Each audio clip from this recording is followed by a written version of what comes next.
ಎಲ್ರಿಗೂ ನಮಸ್ಕಾರ. ನಾನು ಚೆನ್ನಾಗಿದ್ದೀನಿ, ನೀವೆಲ್ಲರೂ ಚೆನ್ನಾಗಿದ್ದೀರಾ ಅಂತ ತಿಳ್ಕೊಂಡಿದ್ದೀನಿ. ಯಾರೆಲ್ಲ ನನ್ನ ಚಾನಲ್ ನೋಡ್ತಿದ್ದೀರಾ ದಯವಿಟ್ಟು ಸಬ್ಸ್ಕ್ರೈಬ್ ಮಾಡಿ, ಒಂದು ಲೈಕ್ ಕೊಡಿ. ವಿಡಿಯೋ ನೋಡ್ತೀರಾ, ಯಾರೂ ಲೈಕ್ ಮಾಡ್ತಾಯಿಲ್ಲ, ದಯವಿಟ್ಟು ಲೈಕ್ ಮಾಡಿ, ಸಪೋರ್ಟ್ ಮಾಡಿ. ನಿಮ್ಮ ಸಪೋರ್ಟ್ ನನಗೆ ತುಂಬ ಮುಖ್ಯ. ಬನ್ನಿ ಇವತ್ತಿನ ವ್ಲಾಗ್ ಸ್ಟಾರ್ಟ್ ಮಾಡೋಣ. ನಾನು ಸೊಪ್ಪಿನ ಬೀಜ ಯಾವ ಥರ ಹಾಕ್ತೀನಿ ಅನ್ನೋದ್ರ ಬಗ್ಗೆ ಹೇಳ್ತಾ ಇದ್ದೀನಿ. ಬನ್ನಿ ನೋಡೋಣ ಅದು ನಾನು ಸೊಪ್ಪು ಯಾವ ಥರ ಹಾಕ್ತೀನಿ ಅಂತ.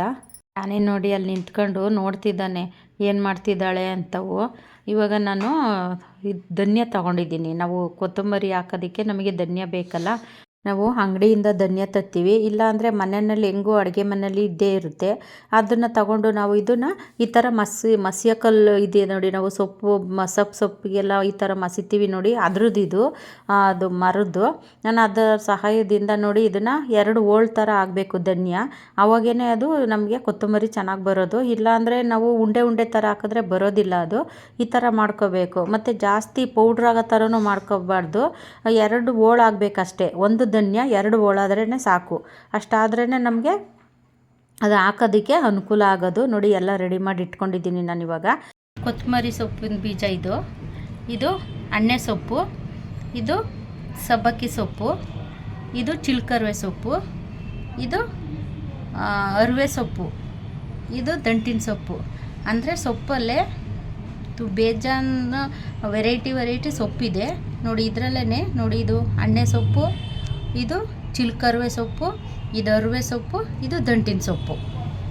ಈ ಥರ ಸೊಪ್ಪಲ್ಲಿ ವೆರೈಟಿ ಇರ್ತವೆ. ಇವಾಗ ಹಾಕೋದು ಹೆಂಗೆ ಅಂತ ತೋರಿಸ್ತೀನಿ ಬನ್ನಿ.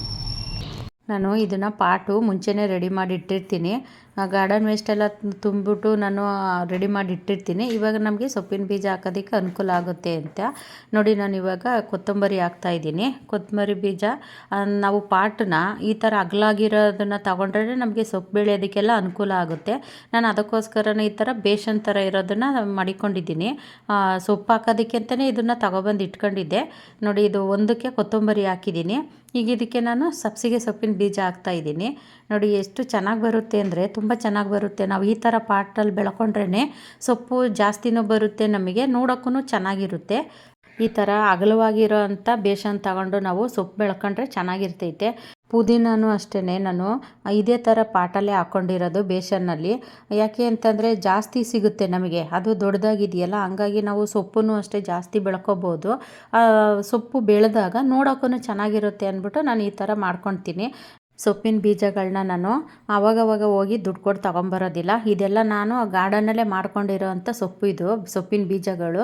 ಅಣ್ಣೆ ಸೊಪ್ಪಿನ ಮಾತ್ರ ನಾನು ಎಲ್ಲೋ ಹೊರಗಡೆ ಹೋಗ್ಬೇಕಾದ್ರಲ್ಲಿ ಹೊಲದಲ್ಲಿ ಇತ್ತಲ್ಲ ಅಂದ್ಬಿಟ್ಟು ಅದನ್ನು ತೊಗೊಬಂದು ನಾನು ಬೀಜ ಮಾಡಿ ಇಟ್ಕೊಂಡಿದ್ದೀನಿ. ಅಂದರೆ ಯಾವುದೇ ಥರ ದುಡ್ಡು ಕೊಟ್ಟು ನಾನು ಹೆಚ್ಚಾಗಿ ಸೊಪ್ಪಿನ ಬೀಜಗಳನ್ನ ತರೋದಿಲ್ಲ. ನಾವೇ ಮಾಡ್ಕೊಬೋದು, ಆರಾಮಾಗಿ ಮಾಡ್ಕೊಬೋದು ನೋಡಿ. ಇದು ಸೊಪ್ಪಿನ ಬೀಜ ಹಾಕಾದ್ಮೇಲೆ ಕೈನಲ್ಲಿ ಈ ಥರ ಪ್ರೆಸ್ ಮಾಡಿಬಿಟ್ರೆ ಸಾಕು. ಅದಕ್ಕೇನು ಅದ್ರ ಮೇಲೆ ಮಣ್ಣು ಹಾಕಬೇಕು ಅನ್ನೋಂಥ ಏನೂ ಇರಲ್ಲ. ನಾವು ಕೊತ್ತಂಬರಿ ಮತ್ತು ಸಬ್ಸಿಗೆ ಸೊಪ್ಪಿನ ಬೀಜ ಹಾಕಿರ್ತೀವಿ ನೋಡಿ, ಅದಕ್ಕೆ ಮಾತ್ರ ನಾವು ಮಣ್ಣು ಹಾಕಬೇಕು ಅದ್ರ ಮೇಲೆ. ಮತ್ತು ಇದು ಸೊಪ್ಪಿನ ಬೀಜಕ್ಕೆಲ್ಲ ಹಾಕೋಂಥದ್ದು ಏನೂ ಇರೋದಿಲ್ಲ. ಯಾಕೆ ಅಂದರೆ ನಾವು ಕೈನಲ್ಲೇ ಪ್ರೆಸ್ ಮಾಡ್ತೀವಲ್ಲ, ಅದರಲ್ಲೇ ಅದು ಮಣ್ಣಲ್ಲೇ ಮಿಕ್ಸ್ ಆಗಿ ಹೋಗ್ಬಿಟ್ಟಿರ್ತೈತೆ. ಇದಕ್ಕೆ ಮಾತ್ರ ಹಾಕಲೇಬೇಕು. ಯಾಕೆ ಅಂದರೆ ನಾವು ನೀರು ಹಾಕಿದಾಗ ಅದು ಮೇಲೆ ಬರುತ್ತೆ ಅನ್ನೋದಕ್ಕೋಸ್ಕರ ನಾವು ಇದು ಸಬ್ಸಿಗೆ ಸೊಪ್ಪು ಮತ್ತು ಕೊತ್ತಂಬರಿ ಸೊಪ್ಪಿಗೆ ಮಾತ್ರ ನಾವು ಮೇಲೆ ಮಣ್ಣು ಹಾಕಬೇಕು ನೋಡಿ. ನಾನು ಹಾಕ್ತಾಯಿದ್ದೀನಿ. ಅದಕ್ಕೆ ಜಾಸ್ತಿ ಮಣ್ಣು ಹಾಕ್ಬಿಟ್ಟು ಕೈನಲ್ಲಿ ಪ್ರೆಸ್ ಮಾಡಬೇಕು ಅಷ್ಟೇ.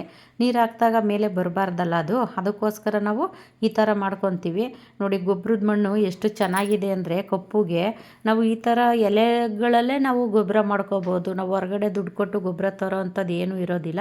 ನಾನು ಇದೇ ಥರನೇ ಮಾಡೋದು ಹೆಚ್ಚಾಗಿ. ಫಸ್ಟೆಲ್ಲ ಹಾಕ್ಕೊಂಡಿದ್ದು ಸೊಪ್ಪೆಲ್ಲ ಖಾಲಿಯಾಗಿತ್ತು, ಹಾಗಾಗಿ ಇವಾಗ ನಾನು ಹೊಸ್ದಾಗಿ ಮತ್ತೆ ಸೊಪ್ಪು ಹಾಕ್ತಾಯಿದ್ದೀನಿ.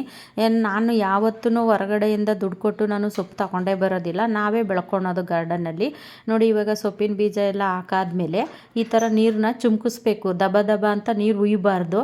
ನಾವು ದಬ ದಬ ಅಂತ ನೀರು ಉಯ್ದ್ರೆ ಏನಾಗುತ್ತೆ, ಸೊಪ್ಪಿನ ಬೀಜ ಎಲ್ಲ ಮೇಲೆ ಬಂದ್ಬಿಡುತ್ತೆ. ಆವಾಗ ನಮಗೆ ಸೊಪ್ಪು ಬರೋದಿಲ್ಲ ಚೆನ್ನಾಗಿ.